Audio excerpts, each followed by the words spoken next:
I'm Corbitt with DVAuction, here with your feeder flash for Friday, August the 15th, brought to you in part by Noromycin by Norbrook.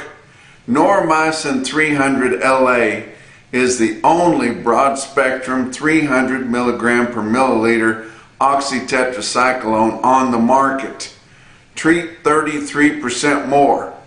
For more information, go to norbrook.com. Also, Unionville Livestock Market in north central Missouri and Creston Livestock Market in south central Iowa. They've both got big sales coming up this week. On Tuesday, Unionville's got a special calf and yearling sale. That's August the 19th on Tuesday. Of course, they got their big consignments. Rock and R's are back with more cattle. They've got 250 head of their backgrounded steers weighing 8.5 to 875. They typically top the market, if not for that region, for the whole nation when they sell. They feed really, really well. He's got several other, mostly load lock consignments in that sale. But up at Creston on Wednesday, August the 20th, that's the Customer Appreciation Day barbecue sale that they've been getting ready for here for several weeks. They're going to have a big sale, very impressive. Justin Peterson's got 650 yearlings coming in, mostly heifers, going to weigh 7.5 to 900 pounds. Bob Birch has got 150 black yearlings coming in, weighing 700 to 800 pounds. Craig Benton's got 130 yearling steers, weighing 875 to 9. Bill Henderson's got 120 yearling heifers coming in, weighing 8 to 8.5. And many other load lot consignments there. So that's going to be a big sale. You can check both of those sales out, view and bid at DVAuction.com, coming up this Tuesday and Wednesday. More border drama. Secretary Brooke Rollins, the Department of Agriculture Secretary there, she had an announcement on Thursday here that she is going to have a press conference with another big announcement coming up on Friday. It's going to come from Austin, Texas, and it's going to be at 11:30 a.m. Central. Going to be concerning the Trump administration's response to the screwworm, and most are expecting her to announce when, if, or not of opening the southern border to cattle crossing. So it shook up the board. Of course, the board is so volatile, and it's just so sensitive and tender. Any little announcement, anything that little happens, it just craters it, or one way or goes crazy the other way, and then the algorithms take over and off it goes. But the board was down hard, especially feeder cattle on Thursday. They are expecting a lot of media to be at this press release, and they have invited Texas Cattle Feeders Association and National Corporate Beef Association officials to come to that. So they're probably not going to invite them if it's going to be anything bad. Of course, Texas Cattle Feeders Association has been putting a lot of pressure on Secretary Rollins to open the border. They want those cheap Mexican cattle. They can't wait to get their hands on them. And so that gives you an idea that they're probably going to announce when they're going to open it. If I was guessing, and what a lot of the other guys that are in the know say they think she's going to announce that they are going to open it sometime this fall, at sometime in October or November. And if I was guessing, that's probably what it's going to be. But we would like it if somebody would tell Brooke Rollins about the Chicago Mercantile Exchange live cattle and feeder cattle futures contracts, and how our cash cattle markets are a slave to that futures market. And if she makes some kind of an announcement or puts out a press release or whatever, that she should realize that market is sensitive to her statements, and maybe she should make better choices of when and what time she makes them. You know, the last time she was going to open it. She announced it on a day. She could have put it off one day later, and we would have had a 3-day weekend to absorb that. But she did it.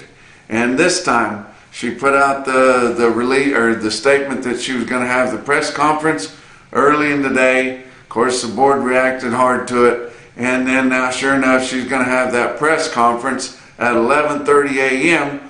while trading is still open. And you know, whether it's going one way or the other, it's making a lot of difference in people's lives. And you need to make those big statements, you know, late Friday afternoon or something like that, whenever the trade has a little bit of time to absorb it, instead of just having knee-jerk reactions there. But a little bit frustrating. But I tell you what, on Wednesday night, the Virginia Cattlemen's Association's feeder cattle marketing agent there, my good buddy Butch Foster, they were in town to have a tele-auction at the Pulaski County Livestock Market there. They had a good offering on there. I told you they were having those about every Wednesday night. Well, they had one last Wednesday night, and it was a humdinger. Alan Graybeal out of Dublin, Virginia, had 72 head of home-raised steers, long time weaned, all the shots. I mean, outstanding quality and everything. They weighed 700 pounds base weight at 401.50. That happens in Virginia, guys. But I mean, the quality is as good as anywhere, guys. They have the top genetics out there too. But staying tuned. They've got more tele-auctions coming up, and calves and yearlings on there. And of course, all of them have, you know, everything's done. It's all a legit deal. You'll love the delivery on them. Now today in Harriet, South Dakota, they are putting out their first broadcast on DVAuction. So we're kind of excited about that.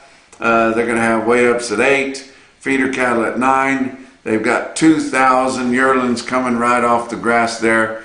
And tune into that sale and get ready to bid on them. Get a hold of them early if you want to be approved. They haven't had DVAuction before, so they need to get a list of approved buyers in there. So call them there at Harriet and let them know that you would like to be approved there before the sale. But I tell you what, the boys are out there and they killed 2 birds with 1 stone. They are hooking up Faith, South Dakota this weekend. And on Monday we will be putting our first broadcast on DVAuction of Faith livestock sale there in South Dakota. And they've got a big sale coming up Monday, guys. We've had their markets on NationalBeefWire for quite a while, and I've talked about the good markets at Faith, but we've never broadcasted them before. I'm excited about doing that. They've got 3,000 yearlings off the grass coming in there, 700 spayed heifers off of one deal. It's going to be really nice. Most of them, the steers weighing 850 to 1,000 pounds. So if you want some more of those top genetic cattle coming right off the grass, being green, especially you farmer feeders up in that area, get in there on DVAuction.com on Monday for the Faith livestock sale. Let's talk about your board on Thursday. August live cattle futures were down $2.20 at $233.35. October down $2.60 at $226.82, and your back months down $2.92 to down $3.62. And you think, why are the live cattle futures that close up to now being down hard? Because they think that sometime in the future the Mexican border is going to open back up. It went down because feeder cattle futures went down. That's the only reason they went down. August feeder cattle futures down $5.47 at $340.40. September down $5.60 at $341.02. And your back months on feeder cattle down 482 to down 517. A bunch now. That took right back, you know, what we just gained a couple days ago on that big jump, and that was recovering from the big sell-off that we had last Friday. But talk about your grains. December corn, that's your new crop, was unchanged on Thursday. That's odd and refreshing at 397 1/4. November new crop beans down 15 3/4 cents a bushel. How would you like to trade soybean futures for a living? I mean, it would drive you to drinking before the bell, you know, started and they started trade. I mean, they just one way and then the other. But down 15 3/4 cents a bushel at 10.28 1/2. Kansas City hard red winter wheat for September down 2.5 cents a bushel at 504 1/4. Your fat cattle trade did establish a market on Thursday, and we saw fairly significant trade in the northern plains. Not much in the southern plains, of course, but Iowa sold 7,400 head, negotiated direct trade out of there, and 10,700 head for the week. Your live price, cash price on Thursday was 240 to 246 in Iowa, but kind of heavy on the 242. Dress sales from 380 to 385. Nebraska sold 7,600 head on Thursday. They've sold 12,800 for the week, and the live price was only 245, and dress sales from 376 to 385. That's pretty much steady.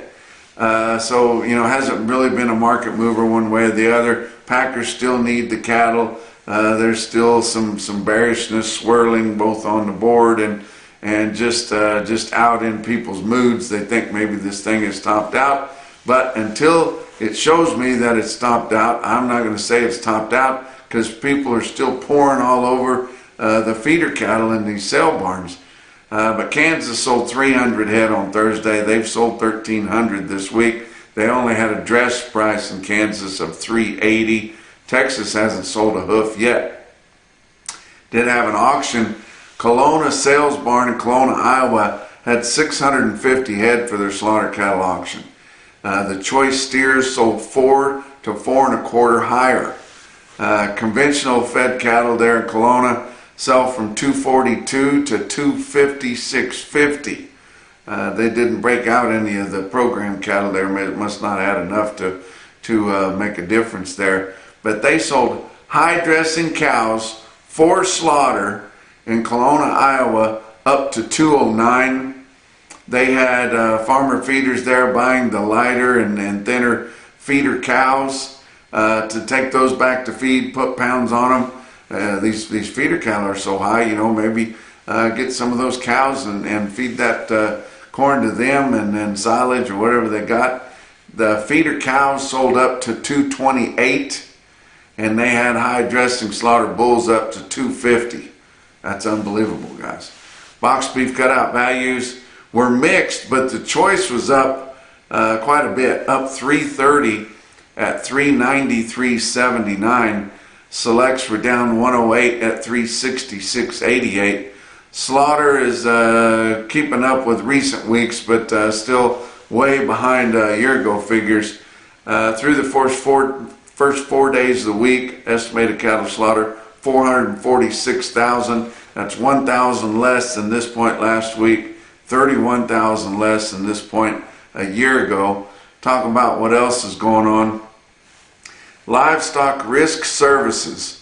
That's Dakota Moss and all these agents that work along with him, but they're listed right here. If you feel more familiar with one of them's closer to your area or whatever, just give them a call, guys. They are your LRP specialists.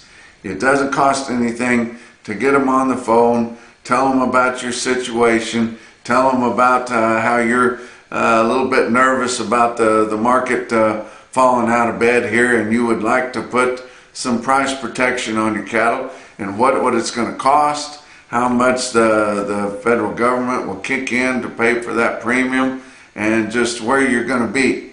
And they can answer all those questions for you. Get more information on them at livestockriskservices.com. Let's talk about your feeder cattle market, brought to you by Specialty Risk Insurance. They are working to protect your livelihood.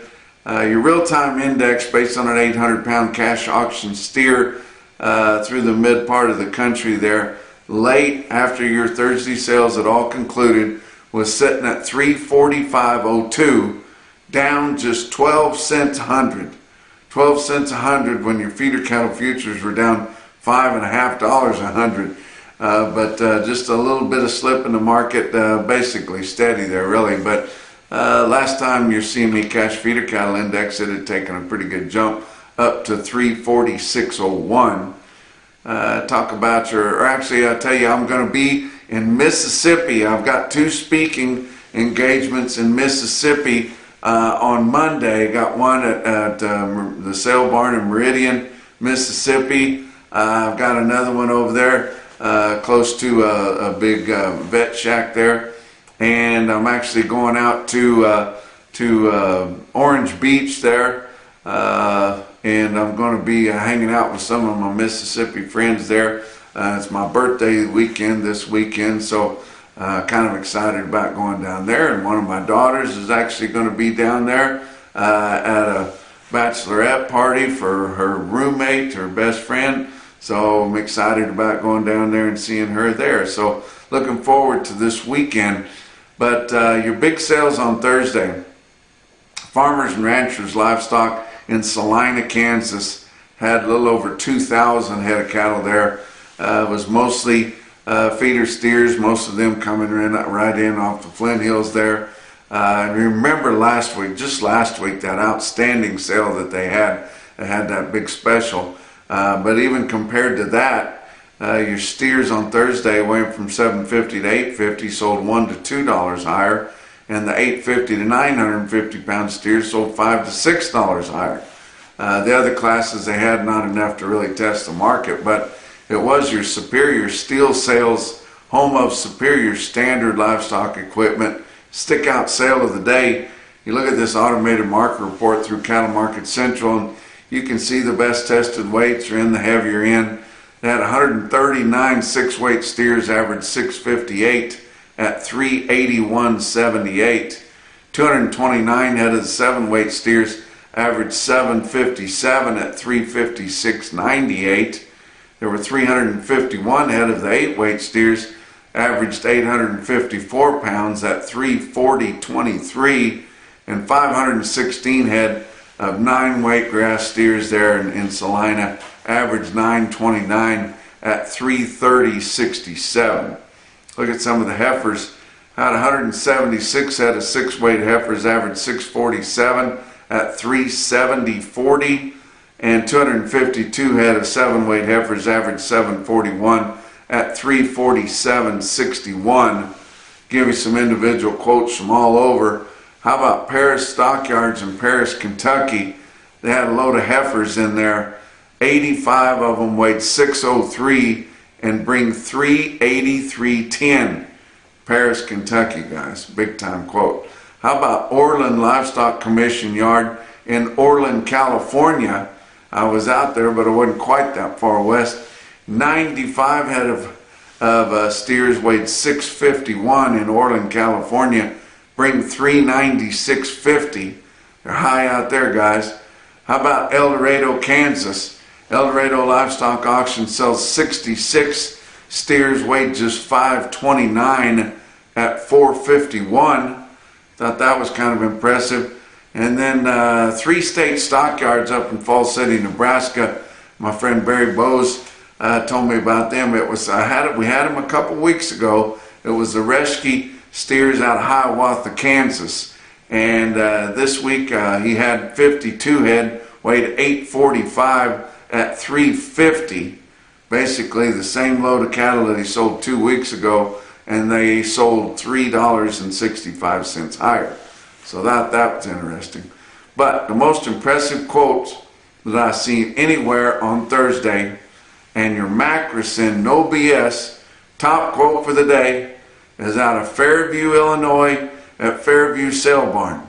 They're not reported by the government. They don't contribute to the NationalBeefWire. There's very little evidence of the market there, but it leaks out sometimes, and I got my leak from Brian Curtis, their world champion livestock auctioneer that sells there at Fairview, but would like to get their markets on a more regular basis. You know, you guys just give us a call if you'd like to do that. But they had some top consignments in there, including Rex McClure's steers. He had several, but 2 loads of them weighed 829 pounds and bring 359. And that's your feeder flash for Friday.